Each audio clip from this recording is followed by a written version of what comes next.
I veliki pozdrav želim svima, ja sam Balkanski Učiha i u današnjoj epizodi imamo prvu epizodu teorije o Borutu.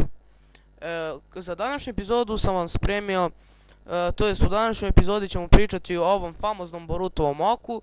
Znači danas ću vam reći moje mišljenje o tome, reći ću vam šta je po meni, šta ja mislim da je to, tako da možemo da krenemo u video. Za sve one koji su mislili da je ovaj Narutov Doujitsu, ovaj Borutov Doujitsu u stvari Byakugan, morat ću da vas razočaram, to on nije. Znači, to sigurno nije Byakugan, jer ovako svetli i plave boje uopšte ne podsjeća. U stvari podsjeća malo, ali ovo je, uglavnom, ovo sigurno nije Byakugan. I ove vene koje vam izađu kada koristite Byakugan, Boruto ih nema, tako da ovo sigurno nije Byakugan.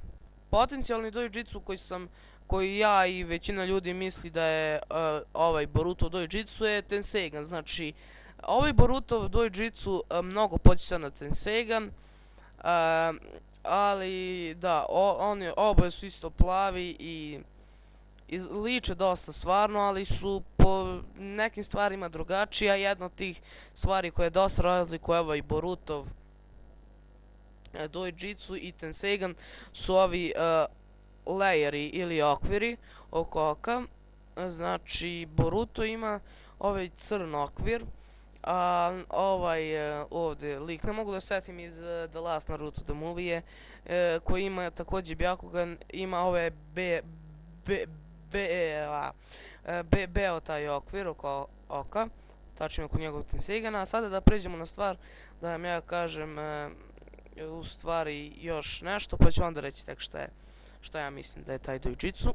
Znači, svi znate šta je Edo Tensei ili ti Jitsu tehnika reanimacije ili Jitsu, kako god, i kada se osoba reanimira, odnosno kad se povrati iz mrtvih, ona ima ove crne okvire oko oka, isto kao Borutov Doujitsu. I sada idemo na još jednu sliku da vam kažem u stvari šta ja mislim da je taj Borutov Doujitsu. Znači, ono što ja mislim da je ovaj Borutov Doujitsu je u stvari Edo Tenseigan. Znači, oni imaju isto ove crne lejere i Borutov Doujitsu i kada osoba bude reanimirana. Znači, moguće da je to neki novi Doujitsu koji, eto, Edo Tensei, to je tehnika reanimacije, tako se drugačije zove Jitsu reanimacije, i Tenseigan i onda Edo Tenseigan. Znači, verovatno će, ako to jeste to, taj Edo Tenseigan, Boruto moći njegovim okom da reanimira osobe, što će biti ono pre cool, i možda će reanimirati kad ga budu ubili, kad ga Kawaki u stvari bude ubio, ali to ćemo tek vidjeti. U sljedećem videu imam jednu teoriju o Narutovoj smrti. I samo pre kraja videa želim da kažem da ovu teoriju nisam ja smislio, tako da nemojte dole da hejtujete u komentarima. Ovu teoriju sam vidio od jednog youtubera, u stvari mnogi su pričali o tome, ali ok. Od jednog youtubera sam vidio i htio sam da je podelim sa vama.